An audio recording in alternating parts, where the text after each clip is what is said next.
Olá a todas e todos, eu sou Francisco Augusto Silva Nobre, professor do Departamento de Física da Universidade Regional do Cariri, UFCA. Também sou do Polo 31 do Mestrado Nacional Profissional em Ensino de Física, o MNPF. Vim aqui para apresentar a discussão, colocar para vocês a discussão sobre o colete de cordel científico para o ensino de física, experiências no MNPF. Nessa capa aqui, nesse slide, tem a capa dos 3 produtos educacionais, frutos de 3 dissertações de mestrado do MNPF, que foram orientados por mim. E nós vamos conversar um pouco sobre elas também, mas inicialmente vou falar um pouquinho sobre as origens do colete de cordel e o seu uso para o ensino de ciências, o ensino de física.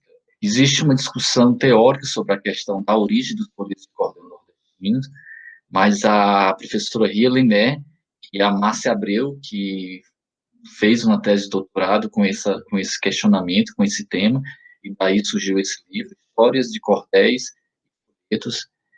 Ela colocou que, claramente, sob o ponto de vista documental até, os coletes de cordel nordestino tiveram origem no Nordeste do Brasil, apesar de ter influências do chamado cordel português. Existem diferenças básicas entre os dois cordéis. O cordel português ele era comercializado em livrarias de cordel, enquanto o folheto de cordel nordestino ele era produzido e vendido pelos próprios poetas, com a diferença que existe entre as duas formas de cordel. O cordel português não tinha um gênero literário definido. Era romance, era história, era prosa, era poesia, todos os gêneros literários podiam estar no folheto do cordel português, porque a ideia do cordel português era que fosse barato e todas as pessoas tivessem acesso à sua compra. O folheto de cordel nordestino é necessariamente poesia e é escrita em versos rimados. Essa é uma característica clara do folheto de cordel nordestino. São poesias em estrofes, com versos rimados. Essa é uma grande ponto principal, né, que dá personalidade ao folheto de cordel nordestino. E ele também tem uma origem muito clara para os pesquisadores, né? Os folhetos de cordel nordestino, eles vêm da transição da oralidade para a escrita. A oralidade está se falando dos poetas cantadores, e antes de chegar à impressão, a imprensa, né, a máquina de imprimir, no interior do Nordeste do Brasil, então esses poetas cantadores passavam pelas cidades, pelos povoados, e iam vendendo, fazendo duelos de poesias, né, de poesias rimadas. Então, os folhetos de cordel vieram dessa oralidade dos poetas cantadores. Nossa ideia é trabalhar com folheto de cordel como ferramenta de ensino, nossa ideia foi essa e ainda é. Tem um trabalho que estimulou muito a fazermos isso aqui no Polo 31 do MNPF. Em 2013, eu conheci o poeta, professor de física, o poeta Josenildo Maria. Ele fez uma dissertação de mestrado na Universidade Estadual da Paraíba, que fica em Campina Grande. Ele fez essa dissertação de mestrado no curso profissional em ensino de ciências, que existe lá já há bastante tempo. E ele trabalhava com folhetos de cordel com a perspectiva da divulgação científica. Existe também esse outro material aqui, que é um livro, e foi fruto de um pós-doc, onde a gente pensa no folheto de cordel e já cria essa característica chamada folheto de cordel científico, e a ideia é que a gente use os folhetos de cordel que já existem e fomente, né, estimule a produção de mais folhetos de cordel com conteúdos específicos de física. Então, esse é um catálogo onde tem folhetos de cordel, todos que nós conseguimos encontrar, que tenha alguma possibilidade de usar na sala de aula para ensinar ciência, para ensinar física. Diz que a gente folhetos de cordel científico, um catálogo e uma sequência de ensino. A gente sempre trabalha associado, né? O folheto de cordel, o mais amplo, o mais geral, e o mais específico, com conteúdo específico do dia a dia da sala de aula, e associado a isso sempre se propõe uma sequência de ensino, uma sequência didática, que é exatamente a forma de levá-lo para a sala de aula, para utilizar em sala de aula. Desde já eu já coloco uma questão, né? Só faz sentido usar o folheto de cordel em sala de aula se ele for declamado em sala de aula. Ou seja, se for lido, mas não apenas lido os versos, que seja declamado, como fazem os poetas que produzem seus folhetos de cordel. Esse é um folheto de cordel clássico, no formato clássico também, é do poeta Gonçalo Ferreira da Silva, e é sobre Galileu, vida e obra. É um bom folheto de cordel para usar em sala de aula, mas não traz o conteúdo específico, é bem abrangente, porque essa é a proposta do poeta Gonçalo Ferreira da Silva. O poeta Gonçalo Ferreira da Silva também tem esse outro folheto de cordel, chamado Sistema Solar. O poeta Gonçalo Ferreira da Silva é presidente e fundador da Academia Brasileira de Teatro de Cordel, que fica no Rio de Janeiro. Ele é cearense, é radicado no Rio de Janeiro. Ele é o poeta que mais produziu folheto de cordel com a temática das ciências, das chamadas ciências exatas. Nós podemos constatar que ele tem mais de 60 folhetos de cordel com essa temática. Ele é muito próximo do professor Ideu de Castro, e é muito comum o professor Ideu de Castro fazer os releases passa para o poeta, Gonçalo Ferreira da Silva, e o poeta, ele faz o folheto de cordel com uma capacidade extrema, é um dos melhores, talvez, na atualidade, seja o melhor poeta cordelista da atualidade. E é interessante que os versos que ele produz, as estrofes, versos que ele produz, parece que a sensação que nos dá é que ele está dando uma aula, está conversando com os estudantes na sala de aula, e aí ele vai conversando com o estudante e vai colocando aquele poema, onde ali ele vai passando o conteúdo. O poeta Gonçalo Ferreira da Silva escreve sobre tudo, mas ele tem uma marca muito forte, que é escrever sobre ciências, desde personalidades até eventos específicos, como a ida do homem à Lua, como o cometa Halley. A gente pode pensar que os grandes poetas da atualidade, né, recentes, poeta Gonçalo Ferreira da Silva, Manuel Monteiro, conhecido também, Lorena Braga Salles, Eliasar de Carvalho, e aí nós temos os poetas cordelistas jovens próximos a nós, o próprio Josenildo Maria, o Enio Gondim, que fez um trabalho de dissertação comigo, Samuel Feitosa, que é de outro trabalho de dissertação, a Jusileide Santos, que é estudante de física, e a Maria Derlândia, que fez também mais um trabalho de dissertação de mestrado comigo, no nosso grupo. Todos, a marca deles é produzir esses folhetos de cordel científicos, né, com a marca das científicos, com um conteúdo específico ou não, mas folhetos de cordel que a gente pode categorizá-los como sendo folhetos de cordel científico, usados em salas de aula.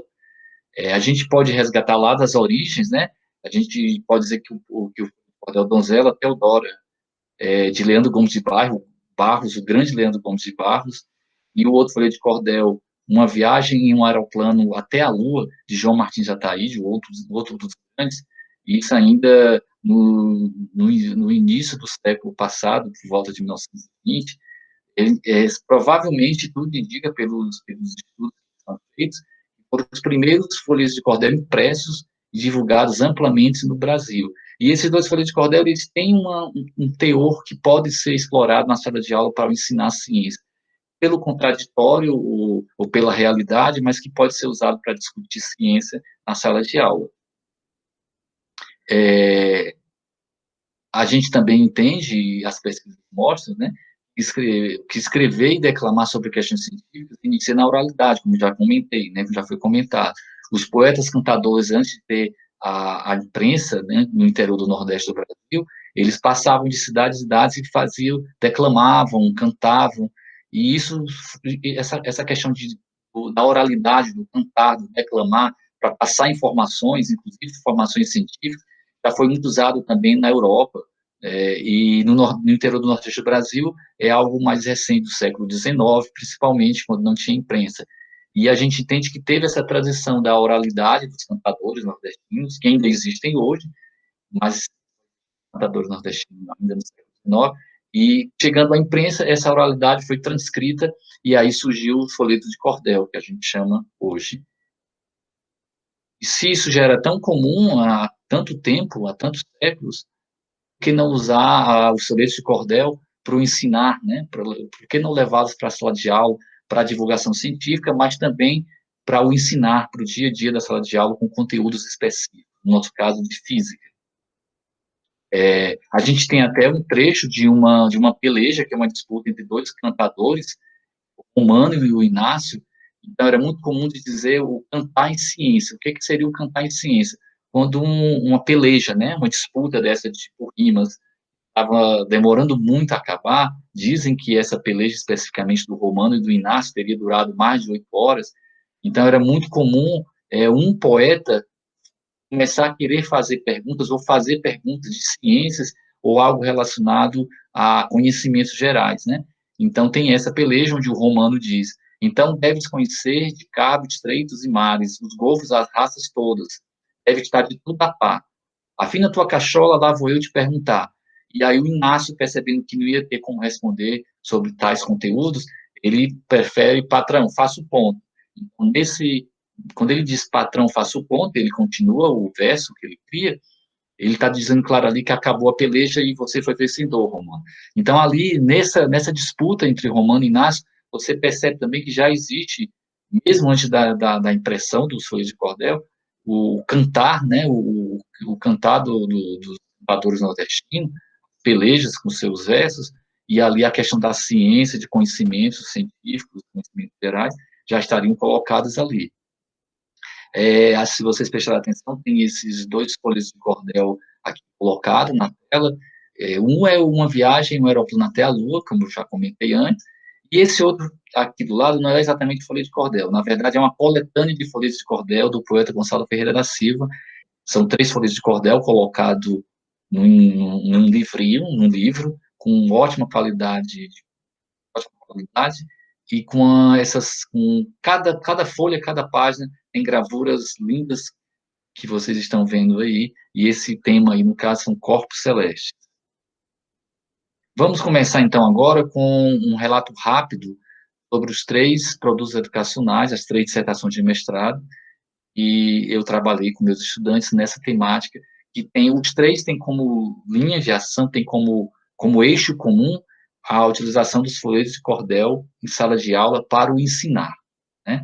Para o ensinar conteúdos específicos de física. O primeiro é um trabalho do Enio Gondim. O produto educacional dele foram 4 folhetos de cordel: mudança de fase, transferência de calor, termodinâmica, temperatura, calor, dilatação, e um manualzinho, né? Com esse manual ele traz a sequência de ensino que ele propôs para fazer a intervenção pedagógica com esses folhetos de cordel. Cada vez que a gente faz a associação de um produto educacional, eu sempre faço isso nos trabalhos que nós, com os meus grupos, sempre faz isso. Um produto educacional, material mesmo, de ter a impressão, ou ter um site, ou ter um app, nesse caso são os folhetos de cordel, e a gente também faz a associação disso com uma sequência de ensino, uma sequência didática. A gente faz diferença do que é sequência de ensino e sequência didática. Essa sequência de ensino, algo que possa ter início, meio e fim em um encontro, em uma aula com os estudantes. A didática, ela se estende por mais encontros com os estudantes. Vamos nos ater aqui um pouco a esse trabalho do Enio Gondim, trabalho com a termodinâmica. Nós fizemos uma sequência de ensino fundamentada e inspirada na metodologia FEDAT. A metodologia FEDAT, na verdade, é uma sequência de ensino proposta pelo professor Hermínio Borges e seu grupo da Universidade Federal do Ceará. Eles têm um grupo de pesquisa, eles fazem parte do doutorado em educação, e eles fazem uma proposta onde o ponto principal dessa sequência de ensino, essa metodologia FEDAT, é a relação professor-aluno, considerar o professor e o aluno também como pesquisadores, né? O professor, ele deve proporcionar ao estudante a capacidade deles descobrirem, e o professor se torna mais um guia para ajudá-los, não respondendo a toda hora, tudo que pergunta, mas direcionando, fazendo perguntas estimuladoras, ou seja, é uma pedagogia em que o aluno é protagonista também. A nossa sequência de ensino, baseada na sequência FEDAT, ela tem 5 etapas, e essas 5 etapas devem ser aplicadas limitadas, né, devem ser realizadas um encontro com os estudantes, 50 minutos, ou de 1 hora e 40 minutos, como sabe, pelo professor. Inicialmente, a gente apresenta o folheto de cordel. Algo interessante de se fazer, porque aí você está dando peso, né, dando peso ao poeta, a forma como foi feita aquela impressão, ou gravuras, que é a impressão na capa ou não tem. Então, essa é a primeira etapa de apresentação do próprio folheto, seus aspectos gráficos, também do conteúdo, deixar claro qual conteúdo tem naquele folheto de cordel. E a segunda etapa, você vai solicitar um voluntário na sala, se você mesmo não se dispor a fazer, você como professor, solicita um voluntário. É muito comum nas salas de aula do Nordeste, é muito comum, em qualquer sala de aula do Nordeste, ter alunos que gostam de fazer essa declamação de folhetos de cordel, ou que sejam até poetas. É muito comum você encontrar poetas cordelistas na sala de aula do ensino fundamental, médio e universitário. Então, essa segunda etapa dessa sequência de ensino, vem um voluntário, é muito fácil conseguir esse voluntário, não é difícil, declamar o verso, né, declamar o folheto de cordel, declamar aquelas estrofes que estão programadas para aquele dia, para aquele encontro com os estudantes. Aqui, de novo, fica a marca, né? Uma sequência de ensino em que você utiliza folhetos de cordel e não tem a declamação em voz alta, então não faz sentido usar o folheto de cordel. Qualquer sequência de ensino que se propõe a usar o folheto de cordel, a declamação tem que ser uma das etapas, pelo menos uma das etapas da sequência de ensino, né? Porque a gente entende que no momento da declamação é um momento que você prende a atenção do estudante, é um momento que você emociona o estudante, e isso pode ser um gatilho para que o aluno, o estudante, ao longo daquela encontro, daquela aula, ele fique mais atento, estimulado e disposto a participar da aula. Isso nós observamos isso em todas as intervenções pedagógicas que foram feitas. A terceira etapa da sequência de ensino é a interpretação do texto do folheto. Aí você vai estudar, de fato, o conteúdo que tem naquele folheto. Esse aí é o momento em que o professor, ele é o chamado pedagogia mão do bolso, o professor circula pela sala, observa os estudantes, verifica se tem um grupo de estudantes ou um estudante especificamente que está caminhando de forma dos conceitos científicos, ou se existe muita dúvida, se o estudante perguntar, o professor tem que estar apto a colocar perguntas motivadoras e dar direcionamento para que o estudante consiga chegar ao entendimento do que seja aquele fenômeno, que ele está estudando naquele folheto, né? Essa é a terceira etapa. O professor, ele é um guia, ele ajuda os estudantes, né? Na quarta etapa, aí se faz uma discussão entre os estudantes ou entre os grupos de estudantes que podem ter sido na sala de aula e o próprio professor. Estabelece um debate sobre o conteúdo daquelas estrofes que foram declamadas naquele dia. Na terceira e na quarta etapa, você pode novamente provocar e promover a declamação daquelas estrofes. E é até importante, porque a gente entende que a rima, o cantar, né, tem um efeito que estimula o cérebro e ajuda também até na memorização, que algumas vezes é necessário memorizar também algumas questões de um conteúdo, né? A quinta etapa, aí o professor é bem mais atuante, ele vai trabalhar com os erros e os acertos dos estudantes e vai direcionar de forma mais clara o que diz cada estrofe daquelas, o que significa mesmo, explicar o fenômeno, explicar aquele conteúdo de forma mais tradicional, digamos assim.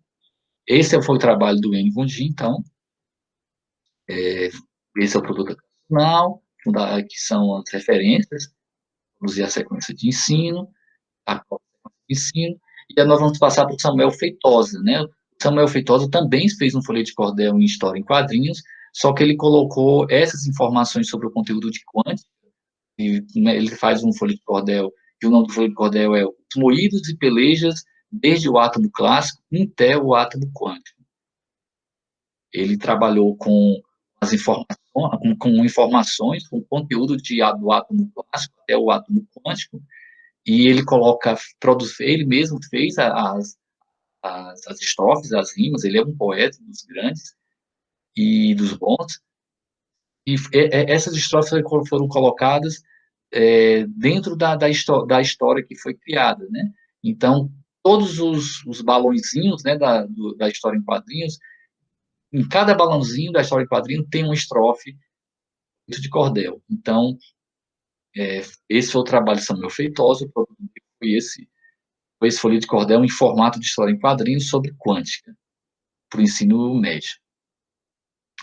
Ele também produziu, né, fez uma sequência didática, e nós usamos mais o termo sequência didática, porque ele fez um planejamento ao longo de várias semanas, né, e essa sequência didática, a gente entende que foi inspirada na UEPS, na Unidade de Ensino Potencialmente Significativa, e as referências não cabe colocar os livros, né, aqui do professor Moreira e do Oswald. Então, a gente coloca as duas referências para ele ter feito essa sequência didática dele. É o professor Moreira, Marco Antônio Moreira, e o David Oswald. Essas foram as referências teóricas para a produção da sequência didática que o Samuel Feitosa nos presenteou, né? A sequência didática dele está aqui, eu coloco em destaque aqui na cor rosa, exatamente a ideia da declamação, né? Como está trabalhando com folheto de cordel, então nada mais natural e necessário de que promover também em sala de aula mais de uma vez ou mais de uma vez, a declamação da parte da história em quadrinhos, né? Que são folhetos de cordel e história em quadrinhos, você vai usar naquele dia, naquele encontro, naquela aula. Então, aqui estão as etapas, a gente entende que é inspirada nas webs, tem algumas características das webs, tem algumas características da teoria da aprendizagem significativa do Osborne, que a ideia do material potencialmente significativo é muito presente, que o folheto de cordel, em formato de HQ, cumpre esse papel.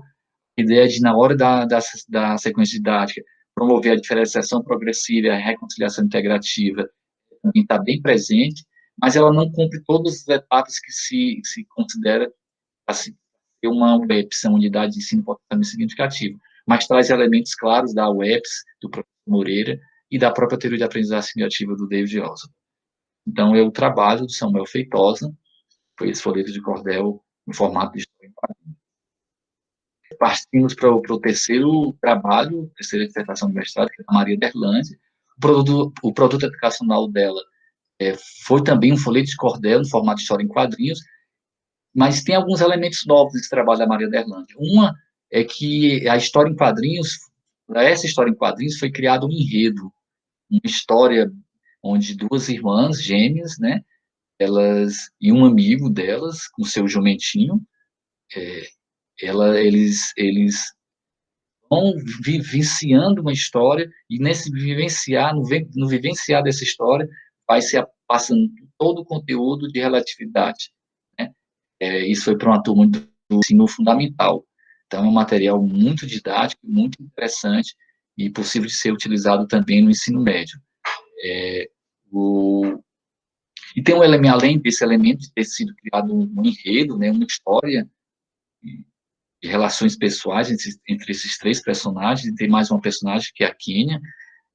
Nós também introduzimos conceitos, né, introduzimos ideias na neurociência educacional. E, para isso, nós usamos como referencial o Francisco Mora, o Guilla François e o Guerre e a Consenza, né? Então,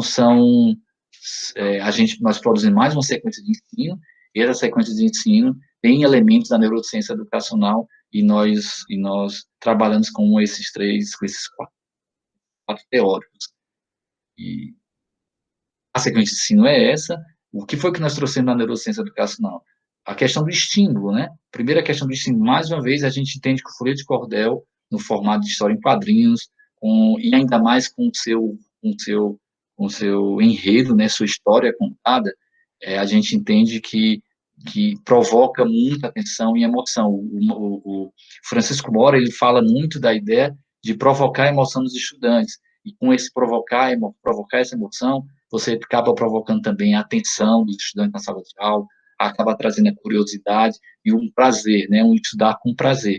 E a gente entende que o folheto de cordel, pelas suas rimas, pelos seus versos, pelo seu declamar, pelo declamar das suas estrofes, e junto a isso, as cores da história em quadrinhos e o enredo da história, ele faz um papel de estímulo, de provocar emoção e atenção no estudante.